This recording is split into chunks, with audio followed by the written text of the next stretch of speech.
Il devrait quitter la Terre pour l'espace dans quelques mois. Ce satellite Vénus vient d'être présenté officiellement. Il est le résultat d'une coopération franco-israélienne poussée entre le Centre national d'études spatiales et l'industrie israélienne aérospatiale dédiée au suivi de la végétation terrestre et à l'étude de l'environnement. Un jour très spécial pour Jean-Yves Le Gall.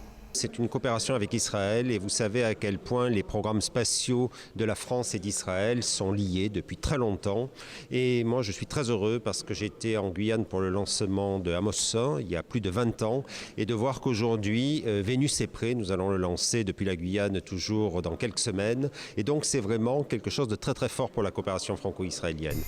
Depuis la COP21, la France a pris à sa charge en matière spatiale toutes les recherches dédiées à la lutte contre le changement climatique, des forêts, cultures, espaces naturels protégés. En suivant de manière précise le développement et l'état de la végétation, Vénus permettra de déterminer l'influence de facteurs environnementaux, des activités humaines et des changements climatiques sur les surfaces continentales.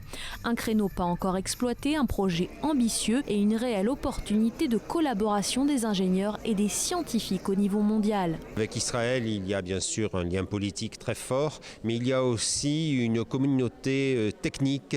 Nous avons en France beaucoup d'ingénieurs qui ont des liens avec Israël. Il y a en Israël beaucoup d'ingénieurs qui ont des liens avec la France. Je crois qu'on peut dire que les ingénieurs du système spatial en Israël et en France sont parmi les meilleurs du monde. Et ce partenariat avec la France représente l'un des plus importants pour l'industrie israélienne aérospatiale. L'enthousiasme est donc partagé côté israélien. Je crois très fort dans le partenariat international, car les résultats sont toujours meilleurs.